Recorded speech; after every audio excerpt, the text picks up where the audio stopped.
السلام علیکم ویورز، میں ہوں سیف کاظمی۔ اسٹریٹجک انسائٹ کے اسپیشل ایپیسوڈ میں آئی ویلکم یو۔ آج ہم بات کریں گے امریکہ کی انتہائی المناک شکست کے بعد افغانستان سے انخلا پر۔ امریکہ کی یہ پہلی شکست نہیں تھی، اس سے پہلے وہ ویتنام میں بھی 5 دہائیوں پہلے ہار چکا ہے۔ بہت سارے ارباب اختیار کی بات کر رہے ہیں کہ امریکی اقتدار کا سورج دنیا سے غروب ہوتا ہوا نظر آ رہا ہے۔ پوچھتے ہیں ڈاکٹر حسان بخاری سے کہ اس کے کیا اثرات امریکہ پر نظر آئیں گے۔ جی ڈاکٹر صاحب۔ ہاں جی، کہا جا رہا ہے کہ یہ ایک ٹرننگ پوائنٹ ہے یہ امریکن ڈیفیٹ، لیکن امریکہ ویتنام میں بھی ہارا تھا۔ یہ کویسچن جنون ہے کہ جب ویتنام میں ہارنے کے باوجود امریکہ کولڈ وار بھی جیت گیا اور دنیا کی واحد سپر پاور بھی بن گیا، تو آخر افغانستان میں ایسی کیا بات ہے کہ ویتنام کے برعکس اس کو امریکن ہسٹری کا ایک ٹرننگ پوائنٹ کہا جا رہا ہے۔ بیسیکلی ویتنام اور افغانستان میں کچھ سٹل ڈفرینسز ہیں۔ سب سے پہلی بات تو یہ کہ ویتنام اور امریکہ کی جو کشمکش تھی وہ بالکل کولڈ وار کے تناظر میں تھی۔ نارتھ ویتنامیز آرمی کو ٹینک، توپیں، طیارے سب کچھ فلی رشیا سپلائی کر رہا تھا۔ Every body new that Russia پوری طرح ان کو بیک کر رہا تھا، جس طرح امریکہ ساؤتھ ویتنام کو بیک کر رہا تھا۔ افغان طالبان کو لیکن اس طرح کی انریسٹرکٹڈ بینکنگ نہ چین نے دی ہے نہ رشیا نے دی ہے۔ اس طرح کولڈ وار والا سینیریو تو تھا ہی نہیں۔ جب امریکہ افغانستان میں آیا تو امریکہ واحد سپر پاور تھا۔ پھر اگر آپ اس دور میں دیکھیں، ویتنام میں امریکہ بے شک 75 میں ہار گیا، لیکن باقی دنیا میں تو امریکہ جیت رہا تھا۔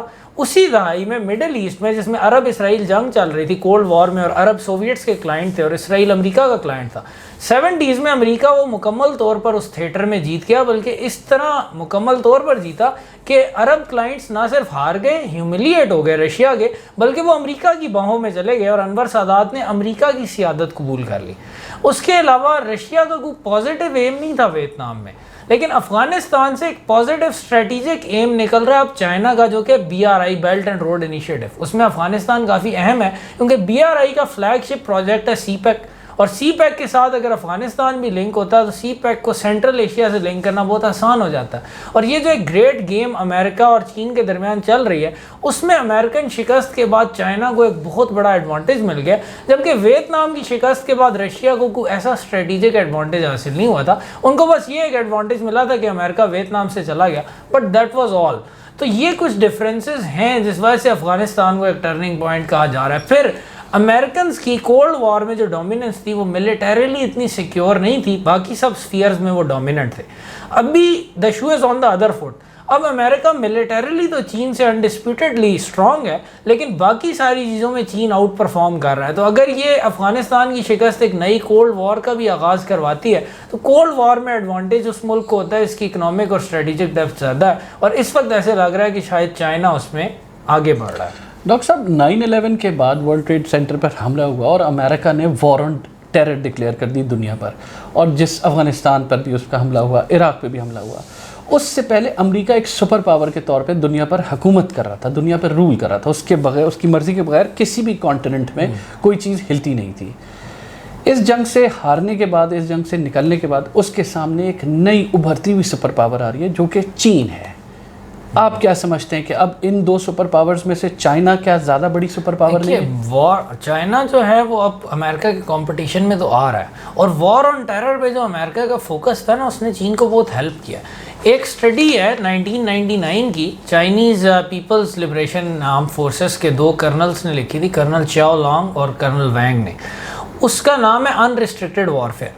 اب یہ 1999 کی بات ہے، اس وقت دنیا یونیپولر تھی اور امریکہ واز آل پاورفل۔ تو انہوں نے یہ کہا تھا کہ کوئی انتہائی بیوقوفی ہوگا ملک یا اینٹی جو کہ امریکہ سے ٹو ٹو ٹو مقابلہ کرے گی، کہ امریکن فائر پاور اتنی زیادہ ہے کہ کنونشنل وارفیئر میں امریکہ کا کوئی ہم پلہ نہیں ہے، لیکن ہم انریسٹرکٹڈ وارفیئر میں جائیں گے، ہم ایسی ڈومینز میں وارفیئر کریں گے جو کہ جنرلی وارفیئر کنسیڈر نہیں ہوتی۔ ہم پولیٹیکلی، پروپیگنڈا کے ذریعے، اپنی سوسائٹی کی آرگنائزیشن کے ذریعے، ٹیک کے ذریعے، انٹلیکچوئل پراپرٹی تھیفٹ کے ذریعے ہر جگہ پر امریکہ کے دانت کھٹے کر سکتے ہیں، اور اس طرح ہم اپنی اسٹریٹجی چلائیں گے کہ کنونشنل ملٹری رسپانس یا کنونشنل ملٹری جو کانفلکٹ ہے وہ امریکہ سے ہمیں نہ لڑنا پڑے، کیونکہ اس میں تو امریکنز بہت آگے ہیں۔ اور انہوں نے اس میں یہ بات بھی کہی تھی کہ ایسے بہت دفعہ ہوتا ہے کہ ایک ملک اگر ایک دشمن پر فکسیٹ کر لے نا تو اس کی نگاہ سے دوسرا دشمن اوجھل ہو جاتا ہے، اور یہی وار آن ٹیرر میں ہوا کہ امریکہ مکمل طور پر فکسیٹ ہو گیا اس وار آن ٹیرر پر، اور اپنے ریسورسز اس میں ضائع کرتا رہا. اور China on the other hand مکمل طور پر ٹیکنالوجی اور امریکہ کی مدد سے ٹیکنالوجی چائنا نے بہت ساری لی ہے. امریکنز نے ایون لیجسلیشن بھی نہیں کی, کیونکہ امریکہ ایک ڈیموکریسی ہے. لیجسلیشن میں یہ چیز ضروری ہے کہ اس میں پبلک انٹرسٹ بھی ہو. پبلک انٹرسٹ سارا وار آن ٹیرر پر ہے, لیجسلیشن بھی ساری اس سے ریلیٹڈ ہو رہی ہے. اسلاموفوبیا بڑھ رہا ہے. چین جو آگے بڑھ رہا ہے اس طرف توجہ ہی نہیں. جو ڈیوڈ کلکلن ہے, ایک امریکن انٹلیکچوئل ہیں, سیکیورٹی اسٹڈیز میں ایک بہت بڑا نام ہے, انہوں نے کتاب لکھی تھی کہ how the rest learn to fight the West. تو انہوں نے اس میں یہ چیز بیان کی ہے کہ چین نے اسٹریٹجی کو بڑی کامیابی سے ایکسیکیوٹ کیا ہے. اب وہ ان ٹیکنالوجیز میں بہت زیادہ آگے بڑھ رہے ہیں جو کہ جنرلی وار فیئر میں کنسیڈر نہیں ہوتی, لیکن الٹیمیٹلی امریکی چین کمپٹیشن میں وہ بہت زیادہ اہم ہے. جیسے کہ 5G, جیسے کہ آرٹیفیشیل انٹیلیجنس, کلائمیٹ چینج میں چین کا جو ورک ہے, اس کے علاوہ جینومکس, پولیٹیکل وار فیئر, اوور آل ایک نیریٹو پر گرپ کرنا, ایک پروپیگنڈا نیریٹو کو گرپ کرنا. اور اس کے ساتھ جو کلکلن لکھتے ہیں, اب چائنا نے جو اپنے آپ کو ایک ہائیبرڈ ماڈل میں بنا لیا. چین اتنی کنونشنل کیپیبلٹی برقرار رکھتا ہے کہ امریکہ کنونشنل ملٹری میں پھر بھی انویسٹ کرتا رہتا ہے. کلکلن کے مطابق اپنی منی سنک کرتا رہتا ہے ایکسپینسو کنونشنل کیپیبلٹیز میں.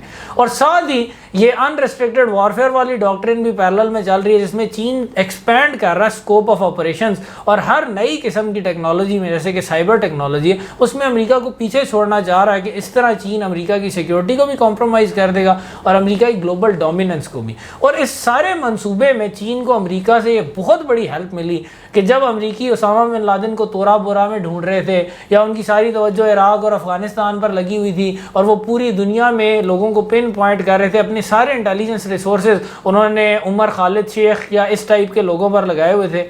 اس وقت چینی یہ کام کر رہے تھے کہ سائبر وارفیئر میں, 5G میں اور ساری نئی ٹیکنالوجیز میں بھی انویسٹ کر رہے تھے, اور امریکہ کے خلاف ڈومین آف کانفلکٹ کو ایکسپینڈ کرتے جا رہے تھے کہ انہیں پتا تھا کہ جتنی بھی نئی ڈومینز وہ ڈھونڈیں گے اس میں ان کو امریکہ پر ایج ہوگا, امریکہ کو ان کے مقابلے میں ڈس ایڈوانٹیج ہوگا. ڈاکٹر صاحب آپ نے بڑا زبردست جواب دیا اور بڑا اچھا آپ کا انالیسز ہے, لیکن کیا ہم اس بات سے یہ اخذ کر سکتے ہیں کہ وار آن ٹیرر مکمل طور پر ایک فیلئر تھا؟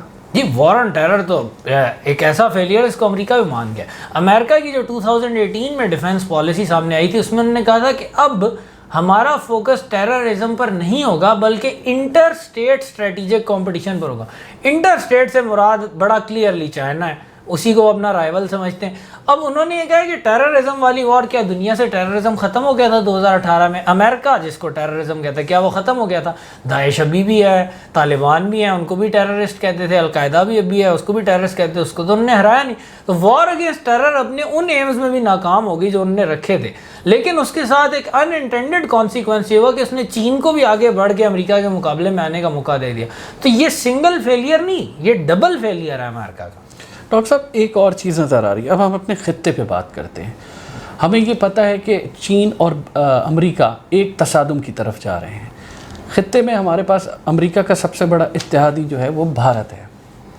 بھارت ہمیں دن بدن RSS کی آئیڈیالوجی سے اور مسلم کش فسادات سے, مسلمانوں کے خلاف بات چیت سے یہ بتا رہا ہے کہ وہ پاکستان کے خلاف ایک تھریٹ بنتا جا رہا ہے. اور آپ کو پتہ ہے چین اور بھارت میں بھی کچھ ہلکا پھلکا سا تصادم ہو رہا ہے. یہ بڑی چیلنجنگ صورتحال ہے. آنے والے وقت میں پاکستان کو کیا ایسی پالیسی رکھنی چاہیے یا ایسا کیا کرنا چاہیے کہ ان چیزوں سے نمٹ سکے اور ان چیلنجز کا سامنا کر سکے؟ دیکھیے, اچھا کویسچن ہے. آبویسلی چائنا اور امریکہ کا جب بھی تصادم کا ٹیمپو تیز ہوگا تو اس میں ریجنل ایکٹرز کو زیادہ اسکوپ فار ایکشن ملے گا. اور انڈیا انڈسپیوٹیڈلی پاکستان سے زیادہ بڑا ملک ہے, زیادہ پاورفل ملک ہے, اکنامکلی زیادہ پراسپرس ہے, ہم سے 7 گنا بڑی ان کی اکانومی ہے, آبادی بھی ان کی 7 گنا ہے, فوج ان کی 3 گنا ہے. اور انڈیا کا پہلے دن سے جو بیہیویئر رہا ہے وہ پیس کی بجائے کانفرنٹریشن کی طرف بھی رہا ہے. ابھی تو ان کی طرف مودی بھی آ گئے ہیں, وہ RSS آئیڈیالوجی بھی آ گئی ہے جو کہ انڈیا میں بھی اسلام کو برداشت نہیں کرنا چاہتی, نہ ہی پاکستان میں پاکستانیوں کو برداشت کرنا چاہے گی. تو ہمیں we need to be on our toes. لیکن اگین ایک ایسے اینیمی سے آپ کیسے مقابلہ کریں گے جو کہ آپ سے تقریباً ہر چیز میں ایڈوانٹیج رکھتا ہے؟ اس میں ایک تو چیز یہ ہے سب سے پہلے کہ جو ہمارا ایک جیو اکنامکس پر فوکس ہے, فارن پالیسی کی بات کرتے ہیں نا, کئی ایسپیکٹس ہیں. فارن پالیسی میں ہمیں جیو اکنامک ویژن کے تحت ایک سالیڈیرٹی بلاک بنانا چاہیے پاکستان کی بیک پر. ایک تو بارڈر ہمارا انڈیا کے ساتھ ہے, ایران, افغانستان, چائنا, ان کے ساتھ پھر ترکی پھر عرب دنیا ہر ایک کے ساتھ ہمارے پروڈکٹیو ریلیشن شپس ہوں، لیکن خاص طور پر جو ہمارے امیڈیٹ نیبرز ہیں ایران، افغانستان، چائنا، ان کے ساتھ ہماری اتنی سینرجی ہونی چاہیے، اتنی اکنامک سینرجی ہونی چاہیے کہ ایک تو چیز یہ ہے کہ یہ مسلمان ممالک ہیں ان میں سے دو، اور چین ہمارا آئرن بردر ہے کہ ایموشنل بانڈ ہے، لیکن اسٹریٹجک کیلکولس میں ایموشنل بانڈز بعض اوقات ویک پڑ جاتے ہیں۔ ہمارے ان کے ساتھ جیو اکنامکلی ایسے ریلیشن شپ ہونے چاہیے کہ پاکستان کے نیچے گرنے میں ان کو اسٹریٹجک نقصان بہت زیادہ نظر آئے، اس صورت میں یہ ہمارے پکے اتحادی ثابت ہوں گے ایسی کسی بھی کانفرنٹریشن میں۔ They wouldn't want Pakistan to fail. CPEC اس کا ایک بہت اچھا ایک پروڈکٹ ہے جس کو یوز کیا جا سکتا ہے اس اسٹریٹجی میں۔ پھر انٹرنلی فارن پالیسی سے زیادہ امپورٹنٹ ہمیشہ انٹرنل پالیسی ہوتی ہے۔ انفارچونیٹلی ہمارا فوکس زیادہ ادھر رہتا ہے کیونکہ اس پہ میڈیا اٹینشن اور وہ کہتے ہیں نا گلٹر زیادہ ہے، لیکن جو سبسٹانس ہے وہ ہمیشہ انٹرنل میں زیادہ ہوتا ہے۔ سب سے پہلے تو پاکستان ٹائپ ملک کو جو بہت چھوٹا ہوتا ہے وہ بڑے ملک کا مقابلہ تبھی کر سکتا ہے جب وہ مکمل طور پر یونائٹڈ ہو۔ انڈیا کو اس طرح اتنی یونٹی نہیں چاہیے جتنی پاکستان کو چاہیے، کیونکہ Pakistan has too much to lose, اور جو اسپیس فار مینور ہے وہ بہت کم ہے، ہم بہت چھوٹے ہیں۔ آئیڈیالوجیکلی ایک آئیڈینٹی کرائسس کو ریزالو کر کے اس ملک میں یونٹی ہونی چاہیے۔ ہم نے یہ ملک اسلام کے نام پر بنایا تھا، آپ یہ کہہ سکتے ہیں جی آپ اسلام کے نام پر یونٹی کی بات کرتے ہیں، اس ملک میں منورٹیز بھی ہیں۔ پہلی بات تو یہ کہ اگر آپ اسلام کے کسی یا داعش ماڈل کو نہ لیں اور اسلام کے حقیقی ماڈل کو لیں تو اس میں منورٹیز کے لیے ایسا پرابلم نہیں ہے۔ ایک بڑی انٹرسٹنگ چیز سامنے آئی تھی 2018 میں کہ 2018 میں پاکستان ہندو کونسل نے، اور ان کے جو چیئرمین تھے رمیش کمار، انہوں نے سندھ میں کہا تھا کہ جب ایک بل پیش کیا گیا نا کہ غیر مسلموں کو شراب خریدنے کی اجازت ہونی چاہیے، تو انہوں نے کہا ہمارے یہاں بھی حرام ہے، یہ ہم بھی اس کو برا سمجھتے ہیں، ہندو اور عیسائی بھی اس کو برا سمجھتے ہیں۔ آپ ہوتا ہی ہے کہ شراب تو وہ کم یوز کرتے ہیں، ان کے نام پر پرمٹ بنا کر مسلمان لے رہے ہوتے ہیں۔ تو انہوں نے یہ بات ایوان میں گئی سندھ اسمبلی میں۔ تو اگین اگر آپ اس طرح کے لاز بھی بناتے ہیں، مین چیز کیا ہے اسلام کی جسٹس۔ اگر آپ جسٹس پرووائڈ کرتے ہیں نا ہندو کو بھی، مسلم کو بھی، عیسائی کو بھی، تو اس پہ پھر اسلامک ماڈل پر آئیڈینٹی بنانے پر بھی کسی کو اعتراض نہیں ہوتا۔ پاکستان کی 97% آبادی ویسے بھی مسلم ہے۔ ایک آئیڈینٹی کرائسس کو ریزالو کریں گے تو آپ کے ملک میں یونٹی آئے گی، یونٹی کے بغیر آپ کا سروائیول ناممکن ہے۔ اس کے بعد اگین آگے بڑھتے ہیں، ایک چیز ہے offensive policy, defensive policy. Defensive policy cost less, offensive policy cost more. India کے مقابلے میں ہمارے ریسورسز ایسے ہیں کہ we can not afford to go on the offence, لیکن we can organise a very good defence. اس میں ہم ان ٹیکنالوجیز میں بھی انویسٹ کر سکتے ہیں جو کہ نئی ہیں، جیسے چائنا نے کیا امریکہ کے ساتھ، وہی انریسٹرکٹیڈ وارفیئر والی بات۔ آپ سائبر ٹیکنالوجیز میں انویسٹ کر سکتے ہیں، آپ راکٹ ٹیکنالوجیز میں انویسٹ کر سکتے ہیں۔ اب وہ بات لکھی تھی ڈیوڈ کلکلن نے اپنی کتاب میں کہ $9 ملین کا ایبرامس ٹینک $30 کی آئی ڈی کے ذریعے تباہ کیا جا سکتا ہے، اور کیا گیا افغانستان میں امریکہ کا۔ ہم لوگ ان ویپنز میں انویسٹ کرتے ہیں جیسے کہ ایئر ڈیفنس ہے یا بیسیکلی اینٹی ٹینک ویپنز ہیں، اس طرح کی چیزوں میں جو کہ کم خرچ بالا نشین ہو، اور ہم اپنی جو ملٹری ڈیفنس ڈاکٹرن ہے وہ دو چیزوں پر بنائیں۔ ایک تو یہ کہ کنونشنل ہم ڈیفنس پر جائیں اور ڈیفنس ویپنز میں انویسٹ کریں، دوسری چیز یہ کہ ایک پیپلز وار کا کانسیپٹ ہے کہ تمام عوام جنگ میں شامل ہو، جب بھی جنگ ہو یا کانفلکٹ ہو، وہ عوام کی یونٹی کے بغیر ممکن نہیں ہے، لیکن جب یونٹی ہو اب اپنی تمام عوام کو ٹرین بھی کریں، موبلائز بھی کریں، موٹیویٹ بھی کریں کہ اگر خدا نہ خواستہ کل بھارت کو پاکستان پر حملہ کرنے کا خیال آتا ہے تو اس کو یہ بات پتہ ہو کہ اگر وہ پاکستان کا ایک شہر بھی فتح کرتا ہے تو ہر شہر کے اندر ایک لوکل والنٹیئر آرمی موجود ہے۔ اور یہ وہ ماڈل ہے جو چائنا نے بھی اپلائی کیا پیپلز وار کا، اور انٹرسٹنگلی ایران بھی کرتا ہے۔ اور ایران کی ایک پراپر ریجنل کمانڈز ہیں کہ اگر ایران پر کبھی اس طرح حملہ ہو، اور انہوں نے بیسیکلی امریکہ کے سامنے دیکھ کر یہ ڈاکٹرنز بنائی ہیں، تو ہر شہر، ہر علاقہ جو امریکہ فتح کرے گا اس کے اندر ان کو گوریلا وارفیئر کا سامنا ہوگا جو کہ پیپلز وار کی طرح کی، اور سامنے ایران کی کنونشنل آرمی بھی لڑے گی۔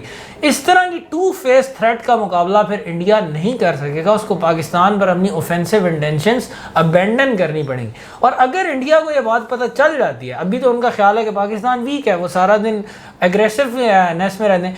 پاکستان اور انڈیا کے درمیان جو بہترین چیز ہے وہ یہ کہ ان دونوں ملکوں میں امن ہو، لیکن امن کے لیے ضروری ہے کہ انڈیا کے ذہن سے یہ خیال نکل جائے کہ وہ پاکستان کے خلاف ایگریشن سے فائدہ اٹھا سکتا ہے۔ ہم نے انڈیا کو یہ بتانا ہے کہ اگر آپ ایگریشن کریں گے تو اس میں آپ کو نقصان ہی نقصان ہے، اگر آپ پیس کی بات کریں گے تو دونوں کا فائدہ ہے۔ یہ اگر ہم کیلکولس کریٹ کریں گے تو پاکستان کی سیکیورٹی اس نئی چیلنجنگ انوائرمنٹ میں بھی انشاءاللہ سیکیور رہے گی۔ شکریہ ڈاکٹر صاحب, تھینک یو سو مچ. آپ نے بڑا ڈیٹیل انالیسس کیا, ہر طریقے سے بتانے کی کوشش کی کہ خطے کے حالات امن میں رہیں گے تو بہتر رہے گا بھارت کے لیے بھی اور پاکستان کے لیے. تھینک یو ویئرز, ہمارا پروگرام دیکھتے رہیے, سبسکرائب کریں, لائک کریں, کامنٹ کریں, ہمیں اپنی قیمتی راہ سے آگاہ کریں. Thank you.